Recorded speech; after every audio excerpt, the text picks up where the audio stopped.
Mental patient, psycho patient হয়ে গেছে।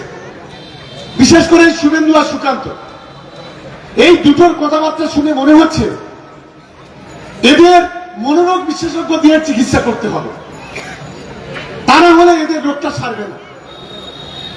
দক্ষিণ চব্বিশ পরগনা জেলার ভাঙড় ১ নম্বর ব্লক তৃণমূল কংগ্রেসের ডাকে অনুষ্ঠিত হল রাজনৈতিক কর্মী সম্মেলন।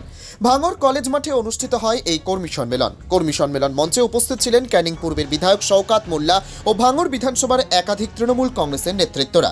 কর্মী সম্মেলন মঞ্চে বক্তব্য রাখতে গিয়ে আইএসএফ বিধায়ক নওশাদ সিদ্দিকী এবং রাজ্যের বিরোধী দলনেতা শুভেন্দু অধিকারীর বিরুদ্ধে একাধিক মন্তব্য করেন শওকাত মোল্লা। বক্তব্য রাখতে গিয়ে তিনি বলেন, আমি তোমাকে জঙ্গি নেতা বলেছি, তোমার খুব গায়ে জ্বালা করছে। তোমার যারা কর্মীরা আছে তারা জঙ্গিপনা করেনি, কোর্টে যাবে যাও, আমার বিরুদ্ধে কোনো আপত্তি নেই, আমরা কোর্টে দাঁড়িয়ে বলবো। একজন সমাজবিরোধী জঙ্গি যদি কেউ থাকে তার নাম নওশাদ সিদ্দিকী, এটা আমি দায়িত্ব নিয়ে বলছি। এমনই মন্তব্য করলেন ক্যানিং পূর্বের বিধায়ক শওকাত মোল্লা। তবে এ বিষয়ে কোনো রকম মন্তব্য করতে নারাজ আইএসএফ নেতৃত্ব। তারা বলেন, কোর্টে আইনের মাধ্যমে বুঝে নেব। অন্যদিকে রাজ্যের বিরোধী দলনেতার শুভেন্দু অধিকারীর বিরুদ্ধে মন্তব্য করেন শওকাত মোল্লা। তিনি বলেন, সুকান্ত মজুমদার ও শুভেন্দু অধিকারী মানসিক সাইকো পেশেন্ট হয়ে গেছে, এদের মনোরোগ বিশেষজ্ঞ দিয়ে চিকিৎসা করতে হবে, তা না হলে এদের রোগটা সারবে না। সেন্ট্রাল গভর্নমেন্টের যারা বিজেপি নেতারা আছেন তাদেরকে বলবো, পশ্চিমবাংলায় ভালো মেডিকেল হসপিটালে এই দুজনকে অন্তত কিছুদিনের জন্য ট্রিটমেন্ট করা ভালো। ভাঙড়ের রাজনৈতিক কর্মী সভায় দাঁড়িয়ে নওশাদ সিদ্দিকী এবং শুভেন্দু অধিকারী ও সুকান্ত মজুমদারকে একযোগে আক্রমণ করলেন শওকাত মোল্লা। মেন্টাল পেশেন্ট, সাইকো পেশেন্ট হয়ে গেছে। বিশেষ করে শুভেন্দু আর সুকান্ত, এই দুটোর কথাবার্তা শুনে মনে হচ্ছে এদের মনোরোগ বিশেষজ্ঞ দিয়ে চিকিৎসা করতে হবে, তা না হলে এদের রোগটা সারবে না। আমি বিজেপির যারা সেন্ট্রাল গভর্নমেন্টের যারা দায়িত্বে আছেন বা কেন্দ্রের বিজেপি নেতারা আছেন, এখানে যারা দায়িত্বে আছেন তাদের বলবো, পশ্চিমবাংলা ভালো মেন্টাল হসপিটাল আছে, এই দুজনকে অন্তত কিছুদিনের জন্য অন্তত ট্রিটমেন্ট করা ভালো। কিন্তু আজকের ভাঙড় কলেজ মাঠে যে পরিবেশ, গত 10 বছরে এত শান্তিপূর্ণ মিটিং হয়েছে বলে আমার জানা নেই যেটা আজকের ভাঙড় মাঠে আমরা করতে পারছি। দেখুন, আমাদের কিছু কিছু কর্মীরা আছে, দলের প্রতি তাদের কোনো দায়িত্ব দায়বদ্ধতা নেই। আমি অনুরোধ করব, আমরা যে লড়াইটা করছি এই লড়াইটা অনেক কঠিন লড়াই।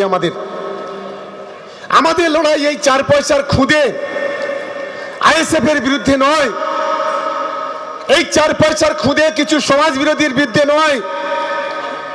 আমাদের লড়াই সাম্প্রদায়িক দাঙ্গাবাজ বিজেপি যারা আজকের গোটা বাংলাকে হিন্দু মুসলমানদের মধ্যে দাঙ্গা বাঁধাচ্ছে, যারা গোটা দেশ জুড়ে অস্থিরতা তৈরি করছে, যারা বাংলা ইসলাম ধর্ম সনাতন ধর্মকে ধ্বংস করে যারা নিজেদের কর্তৃত্ব কায়েম করতে চাইছে, আমাদের লড়াইটা হচ্ছে সেই জায়গায়। এটা আমাদের প্রথম তৃণমূল কংগ্রেসের কর্মীদের বুঝতে হবে। কারণ আমরা মনে করি আজ ভাঙড়ের মাটিতে আমাদের তৃণমূল কংগ্রেসের নেতা কর্মী যারা লড়াই করছে, আমার আত্মবিশ্বাস আমরা লোকসভাতে 87,000 ভোটে জিতেছিলাম, আর বিধানসভাতে 1 লক্ষের বেশি ভোটে জিতবো। এটা একদম দায়িত্ব নিয়ে আজকে এই সভা থেকে আমরা ঘোষণা করছি। আটকাবার ক্ষমতা নেই। আজকের যিনি ভাঙড়ের বিধায়ক আছে, গত পরশুদিন একটা ছোট্ট ঘটনা ঘটেছে আমাদের এই ঘটকপুকুর লাগোয়া গোবিন্দপুরে। আমরা কেউ কিছু জানি না, বাইরে থেকে কিছু সমাজ বিরোধী এনে ওই এলাকার পরিবেশ নষ্ট করেছিল। গ্রামের লোকেরা সেখানে রুখে দিয়েছে, ঠিক করেছে, সঠিক কাজ করেছে, আমি ধন্যবাদ জানাচ্ছি। তুমি বিধায়ক, তুমি এসো, আপত্তি নেই। সমাজ বিরোধী কার্যকরবার কেন? আমি তোমাকে জঙ্গি নেতা বলেছি, তোমার খুব গায়ে জ্বালা করছে? তোমার যারা কর্মী আছে তোমার মদতে জঙ্গিপনা করেনি? কেন ভোট গণনার দিন ভাঙড়ে 23 সালে 3 জন আইএসএফ এর কর্মী খুন হলো? কাদের হাতে খুন হয়েছিল? রাত 2টো, তখন তো তৃণমূল কংগ্রেস সেখানে ছিল না, সেখানে ছিল 100 পাঞ্জাব পুলিশ, 100 সেন্ট্রাল পুলিশ।